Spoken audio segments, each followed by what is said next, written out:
To the News Minute, I am Dhanya Rajendran. Joining me is the chief of the JanaSena party, Pawan Kalyan, who has been in news a lot for his fact-finding committee, which in fact first said that there should be a no-confidence motion which should be moved in parliament, and that's exactly what we are seeing happening in the houses. So we are in conversation with Mr. Pawan Kalyan himself. You saw the ruckus in the parliament today. Yeah. The MPs came to the well of the house. Adjournment, the no confidence motion was not taken up. How do you see what happened in the parliament today? It is a performance for me. If someone who is really willing to do it, they'll do it differently. See, you have to understand parallelly the impossibility of Telangana it's very, very difficult to achieve Telangana statehood with such mighty forces who were opposing it, both from center and the state. But they could achieve it with a great will, with a very strong will. But if you look at the Andhra leadership, they don't have the strong will. They're just maneuvering it for they're taking they're leveraging strength out of it for their own political mileage. But truly, they're not doing the way it has to be done. That's what I feel. It is going to be just mere show, nothing else. In one line I can say, TDP is doing very convenient politics, very convenient. That's what irks people, and but do you think TDP was pushed to do this also because the YSRCP had itself spoken about a no confidence motion? No, it all started because the problem is, I disagree with Honorable Finance Minister Arun Jaitley's statement. The reason he said special category status will not be given because of sentiment. It is not about sentiment. It is the basic right. It's a right it's a promise which was given to us. It's not something that we've been denied. When Andhra Pradesh has been bifurcated, the unified Andhra Pradesh, there's no capital as such because we lost all the infrastructure which been combined, developed together in the combined state. A lot of investment came from that side, a lot of human resources and efforts. And suddenly one political decision and the bill passed in the parliament, people are denied capital. And suddenly there is all the infrastructure, the jobs, educational institutions, all the administrative buildings and everything been denied for them. So suddenly there's been a lot of shortage of funds, and suddenly Telangana became the surplus state, Andhra became with a revenue deficit state with all the minus points. And the major problem about Andhra Pradesh is Andhra Pradesh has got 7 backward districts, and it is almost like if you go to Rayalaseema, especially Anantapur, it's the largest district of India. It has got a sub-Saharan atmosphere like Bundelkhand. So then if you go to Uttarandhra, that means North Coastal Andhra, they're very backward districts. And there's a lot of migration, there's a lot of infant mortality is there.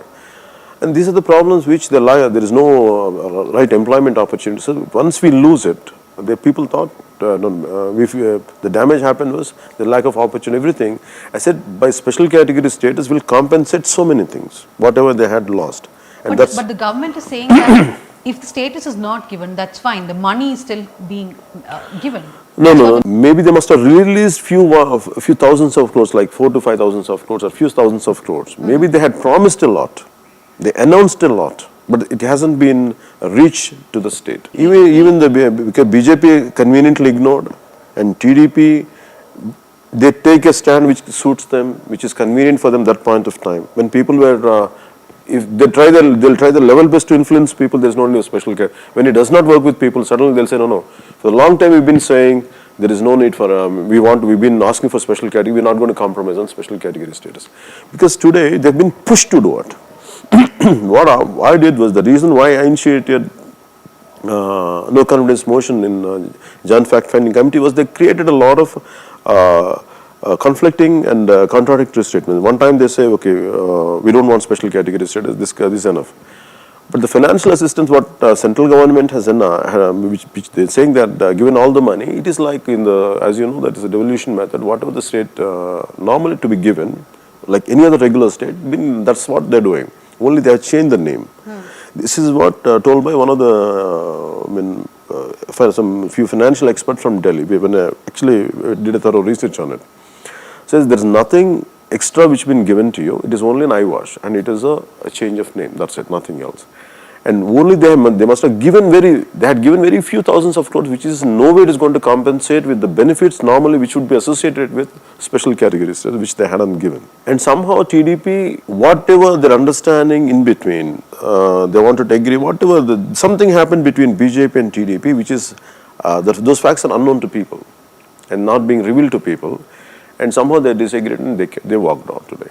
So I want to just ask, you said that something must have happened between the TDP and the BJP. So are you saying that the TDP is not actually breaking away for the special status, but there is something else and they're just pretending? Yeah, that's how I look at it. If it is very clear, right from day one you should have taken the same stand. Where is the need for you to change the stand?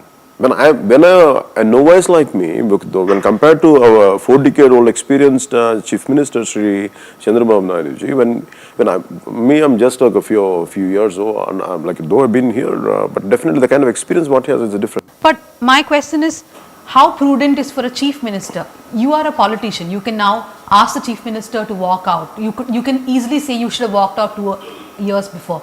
But is it prudent for a sitting Chief Minister, especially someone in Andhra Pradesh, to actually have strained relationship with the centre? No. Mr. Naidu. No. I can go back right from M.G. Ramachandran sir. What they keep saying is there is no need to fight with centre. Where is the need for you to compromise? If Tamil Nadu could get all the benefits what they're supposed to get, if their MPs could fight and that's the stand they took, the problem with the Andhra Pradesh MPs is because they have vested interests. They're contractors. There are a lot of different self-interests are there. So normally, because of their vested interests, they ignore the state interests. That's the problem. So, for example, where is the need for them to take a Polavaram project by the state? Where is the need for you? When it is supposed to be constructed by the national government, the central government of India, they should have built it and they should have given it to people. That's it. But state government took the initiative because previously Congress government did the same thing. They said, we're going to cancel the private contractor and we're going to give it to the government of India. You build it and give it to us. That's what they said. And conveniently again they have forgotten. So multiple issues, what they had stood for and what they had fought for earlier, and they're doing the same pattern. They're creating the same pattern and same mistakes again and again. And that's the reason why we could say whatever it is saying is it's not prudent to, even that's the reason why I kept quiet. I'm raising it, I'm like in a constantly raise. I said this is what's happening. No, you don't understand because, being in the Chief Minister position, it's a very different ball game to understand. I said we understand, okay, but for how long? And eventually, what we've been raising our concern, what have been the way, the top of our voice we're shouting out, somehow he realized after 4 years. That's the sad part of it. So you say it's too little, too late. It's too late and too little. So I was watching a press conference of yours in which someone asked you, who would you place the blame on? Is it, and you said it's the Congress, the BJP and the TDP. No. They should have been more responsible, more accountable. And these people, knowingly what the damage had been done because of the earlier decisions, and they could have undo it. And at least they should not, they should prepare people, this is not going to happen. They shouldn't have made false promises. When they're so clear, special category status is not applied only for there is certain criteria, and which they didn't. And personally, BJP and TDP and all the political parties of Andhra Pradesh to be blamed for this, including TDP, because they take the major share, and the BJP, Bharatiya Janata Party, they have to take the major share, because knowingly you did it, both the parties, knowingly. Do you believe this is going to cost Mr. Naidu a lot in 2019? Definitely, people lost trust in him. 5 crores of people lost trust in him. He is not going to form the government. That's the sad part, because I truly wanted him to be the Chief Minister for even in 2019, because I personally felt his leadership was needed then. But the decisions he was been making and the kind of approach he was taking it, and people had lost respect. I kept quiet for a long time, and it became my credibility, a question of my credibility. I said, we are all able to see his failures. How come you are not able to? How come we are able to see his corruption and issues? And what we've been at a grassroots level, we are facing a lot of, how come you're not able to see it? And he said, you said, if they do mistakes, you're going to question them. How come you're not questioning them? So I took it for 3 years. I tried to convey to them, communicate to them. And today I personally feel sad. So you're a patient politician, you waited for 3 years. Because I don't want to be disruptive. Because the political landscape is such, there is a lot of opportunism, there are a lot of all the possible, like nothing is fresh. So in this, I was trying to make some meaningful politics, and I took a long time. I conveyed and communicated. Somehow they could not take it forward, and eventually I had to come out. But when they pulled out of the government, they still did not pull out of the coalition for 1 or 2 days, I guess. That announcement came 2 days later. Why don't you do it at once? Where is that, where is the need for you to do it one time at a bit? Do you think he left a space to again align? Again for a negotiation, that's what the problem is. That's where people lose belief. Do you think he's going to negotiate again? See, if you look at, whether I might agree with Sri K. Chandrasekhar Rao on issues or not, that's a different story. But I have to respect him for the kind of stand he took for Telangana statehood. He's very decisive. If you say something, okay, this is, I wanted state. In the process, people like me also got hurt. Because of the kind of remarks and statements and everything, we felt like an outsiders. But irrespective of all that, if you look at from a Telangana perspective, that leader was very decisive. And how come Andhra leaders are not decisive? How come always you put one foot here and one foot there? It does not work that way. Either you be very decisive, I like it or I don't like it, because it's not your business. You are working for the interests of people. You have to be extremely decisive. Okay, take time. We do agree. Okay, being the chief minister, I do understand that, okay, you have to be more prudent. I do understand, but for how long? When everyone in the state could see what's happening, what Central is doing, what government of India is doing, how come you kept quiet for a long time? Or how come we are able to realize it? Okay, said, these are the reasons, even now, as you're saying, as you're quoting, one foot here and one foot there. But and do you think that's because he will do negotiations in the future in 2019? That's what they create. He may go back with the BJP? We don't know. That's what they do. A man who could change stand for multiple times on special category status, 5 years to 15 years. It is not 5 years special category status we want 15 years. From there, the same leader says, okay, I don't want special category status, whatever center gives, I'm happy about it. They threw something and they took it, they said this is the best we could get. And after some time, depending on because if people believe in him, immediately he'll say yes, because I was the right decision. But people are just watching him, watching TDP. Because of your political decisions of the successive generation political class, I said current generation is suffering. So what they would do? They will rebel. That's the reason why they are very attentive for every minute detail. And they're going to rebel against them. So in 2014, you were someone who did endorse Narendra Modi. But looking at how his government has treated Andhra Pradesh, how has your perception changed the last 4 years? No, because I conveyed to Honorable Prime Minister Narendra Modi ji, because this is going to be it will snowball into a bigger issue. In 2014, post my first speech, like when I announced my party, within less than a week, I had an opportunity to meet him. Then I conveyed to him in Gandhinagar, but then he was a prime ministerial candidate. I conveyed to him. I told him the history, and he said he agreed. He knows also how the Bombay state got separated and everything, Gujarat and he says, I told him this is going to create, because bifurcation, don't see it as a financial issue. Just don't see it as a mere finance. Don't see it as a mere employment issue. See it as much larger. The problem is the sub-regional differences, the sub-regional fund allocations, the employment ratio. If it is not being honored, it will be seen. If Andhra Pradesh and Telangana could get separated, just because of mere sub-regional differences in allocation, fund allocations and resource management. Imagine if the same thing goes for other states also, and if you don't honor this particular commitment, it will create a lot of damage for the integrity of the country. And also the reason my fear is, even that point of time, and my fear was even now, very prominent leaders.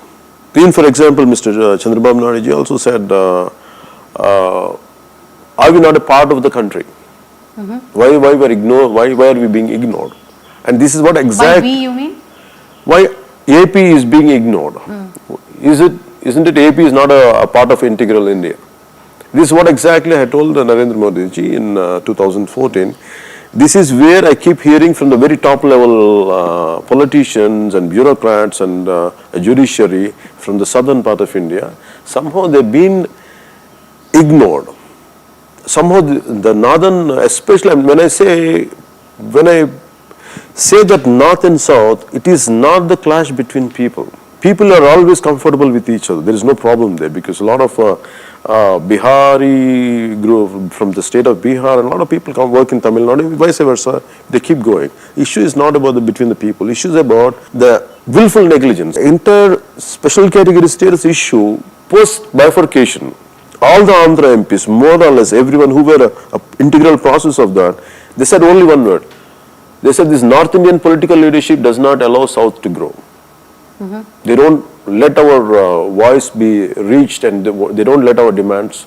So this is something now which we have heard from Siddaramaiah, we have heard from Chandrababu Naidu himself, he said this in the assembly, we are hearing from MK Stalin. But politicians can be blamed of just using this as a sentiment for No, that's the dangerous thing. Political leaders will use it. So central government of India should be more responsible, and also the leadership in the media who wants this country as intact state. There is a lot of cultural integration has to happen between the northern states and the southern states. Cultures are yet to be assimilated. Cultures are yet to be, they should be understand each other much more. I'm not talking about the masses, I'm talking about the intellectuals and people who are really understand, who really want this country to be intact as one India, not just saying as in mere words. They have to. You tweeted one saying, is the South being punished for actually performing well? Yeah, because that's what when we read one of the articles. See, the problem is, why I keep saying it is, when they wanted to separate the state, slowly they'll inject a very simple thought. We're just exploring it. So the devolution method is more because future fund devolution method. The devolution method will be more on population ratio. So eventual population ratio is quite lesser than North India. Your output is more, you generate more income, but the income generated here will be distributed elsewhere on the ratio of people. And now they say, okay, actually we are contemplating or we are thinking about it, but slowly one day it will become reality, and that day is going to be a very dangerous day if you don't understand it. That's the reason I said it cannot be punished. South India should not be punished because of its prosperity. So are you saying the central government should take into account that there is a large central There is a growing disparity. Let us not take it as sentiment. Sentiment will be defined in different terms. It's not sentiment, it's a fact. You have to understand. Today, because I'm also, because I'm in the core of issues, if sub-regional, two regions who became as one state, two regions, a sub-regional issue could separate the state just because on the concept of language. You never respected our language. You never allocated the right share, revenue. You never allocated the right ratio of jobs or industrial benefits. And if they could get separated, if they could fight within each other, speaking the same language, having the more or less same traditions, just with the mere dialect difference, if they could get separated, can you imagine the magnitude? If government of India and the intellectuals who wants this country as one intact nation, they have to take very serious. It is a very serious concern for me, being a patriot. But what is the solution? Do you think it's more bargaining power? No, it is not about bargaining power. People, the northern intellectuals, northern media should understand more the cultural diversity of southern India. Don't see them as a bunch of MPs. Don't sit in Delhi and try to understand southern India. You cannot understand southern India unless you be there. Only the very few people who understood the entire concept of India, it is Mahatma Gandhi. Why people revere him even now? Because he's the man who understood. One statement of Lal Bahadur Shastri at the time of Pakistan, where he said, "Please, can you give up rice, give up food for one meal? That will create a lot of stress, it will bring out lessen the load. And that increased output can be sent for soldiers who have been fighting there." And that is my grandmother's generation. For the rest of their lives, what he said was overheard in the radio, and they left. They carried that word till their dying time. It means a leader, if has to inspire North Indian. So at that point of time, there was no such thing as North India. Lal Bahadur Shastri is our man. So how come it is dwindling down? The quality of leadership, even wherever they might come from south, they might come from northern parts, anywhere. But do they see India? Do they see Bharat as one? Or they see confined only to their political interests or regional interests? And if a particular chief minister becomes a railway minister, why you should get only railway zone for your state? Why not for South? Why Andhra Pradesh minister goes to parliament? Why has to think of only his place? So these are the things everyone should collectively come together, make it a wholesome approach, and a wholesome development should be there. Thinking country as one piece. And the regional leaders normally, why would they get the interest is, that's what exactly they're doing at the national level. If a Bihar MP or BJP or Uttar Pradesh MP goes, normally their course is, though they are also behaving like regional leaders, though they speak Hindi. Mere speaking Hindi does not count, we cannot take it as they are speaking for entire India. No, they're not speaking for entire India. They are just made properly, they're focusing on their own states, like any other regional leaders. That's the problem. The 5 southern states, those, they also don't believe in the same. And which northern, even you tell me, which northern states have the same thing? I'm saying Karnataka has a huge problem with Hindi imposition. Yeah. Tamil Nadu also is talking against Hindi imposition, but we don't hear that from. The reason you have to understand, the commonality in the entire south is they are all from Dravidian languages. Somewhere they'll unite together. In that part, and they'll unite together. Because they might be having differences between water sharing. Eventually they will talk, because out of necessity's sake they will come to a compromise. They'll try to understand. Maybe some fights will happen, but for all of them, though they have this little internal conflict will be there between even a small village to village, there will be internal conflict. But for all of them, the common I don't want to name it as an enemy or something. Common contender, grouse, common complaint. Common complaint is on government of India. So you are saying they will be forced to come together? They will be forced to come, because like I said, okay, I'll cooperate you in this issue, and you talk to my, like that's how exactly it's unfolding today. Though they're speaking differently, but together they came out to further disruption. That's what exactly is happening. Which is you're talking about AIDMK and the PDP. Though they're fighting for the different interests, but together they're unhappy with the government of India. That's what it is reflecting. So since you spoke about Mr. K. Chandrasekhar Rao's third front, I will maybe move to the next topic. What do you think about the future of such a third front? There are many leaders who've envisaged a third front in India. Today, why I opt for third front is, each UPA is led by a national party called Congress, and NDA led by BJP, Bharatiya Janata Party. And both the parties are not able to understand what the requirements of our states are, our regions are. So normally what we do, who will understand me, who will understand my pain, who will represent me well in the government of India. The same thought is from every regional player, maybe from West Bengal, maybe from someone else, maybe. So all this they have commonality. But is it really so easy to say that? Because if you take the Indian National Congress, you have leaders like P. Chidambaram, the BJP has Nirmala Sitharaman, Venkaiah Naidu. These are people from our regions, from these regions, right? Yeah, without a doubt, they are from the same region. But do they know their region, their own region completely? Do they know in and out of their each and every constituency? I think, see, most of them stay in Delhi. They are more rooted in Delhi than their own regions. I'm not saying completely, but how much do understand the soul of their own region? It is not just being you come from that region, you understand the soul of it. But that's a problem. A lot of Mr. Venkaiah Naidu is there, but does he, when he was the BJP vice president, when he headed BJP, how come BJP did not grow here? Did not let it grow. These are the issues, and there are a lot of issues which I would like to quote, and it will create a different repercussions. And I prefer to restrain on this issue. Maybe in another situation, I prefer to speak about. So, would JanaSena be a part of the third front? Do you see yourself as part of the third front? No, my fundamental thing, the first thing the primary thing what I wanted right now is to strengthen and to take my ideology forward. And my organization completely from the state to grassroots level, that is my fundamental focus. Definitely, I'm looking forward for a third front, without a doubt. You're looking forward for a third front? I'm looking forward for a third front. Since you spoke about ideology, if I'm a voter, what is that one thing which Pawan Kalyan stands for which I should be voting for?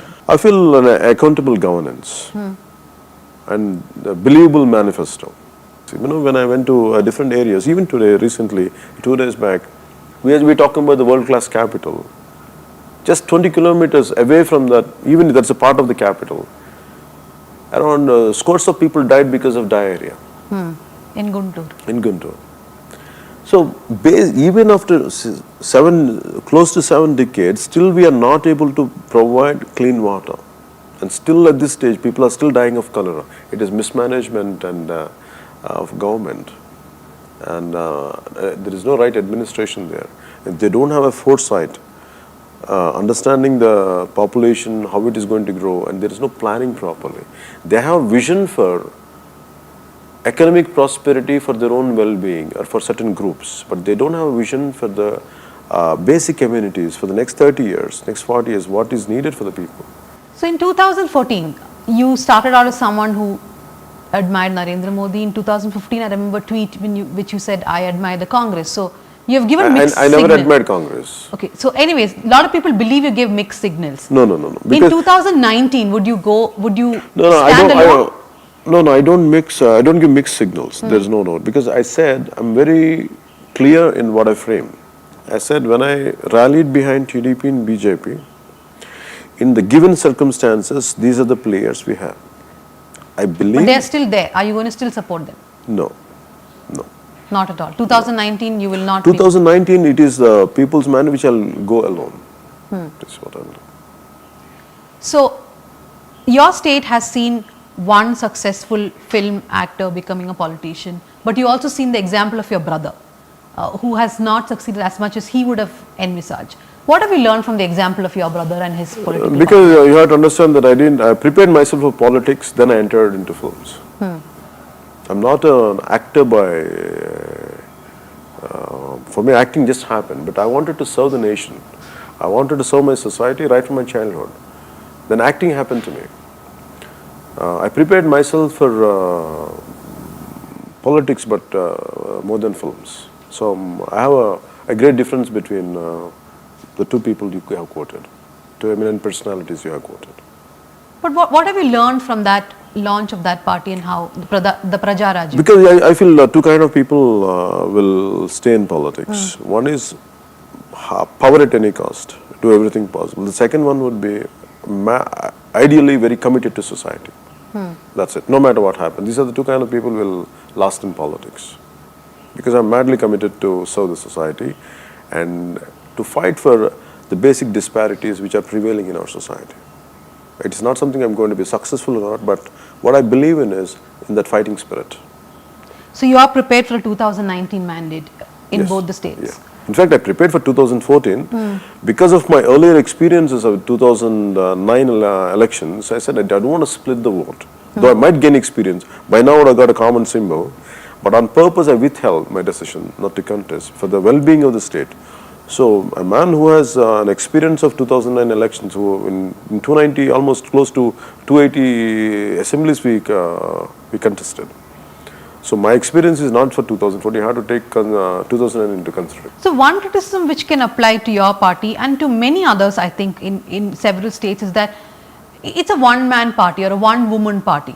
Where are the second-rung leaders? Like, that's a question I'm sure you are asked all the time. The problem is you have to understand any party, any ideology starts with one individual. That individual, if it is a power-centric, okay, I want to attain power at any cost. If that is it, as you said, it will end up there. But for me, I don't believe in it. The problem is you have to understand people killed elections.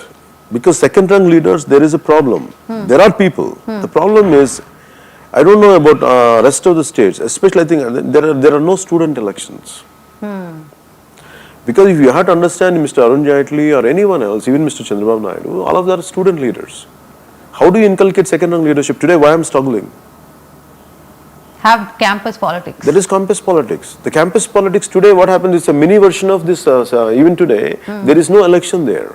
There is no ideology out there. People are fighting for the same power there.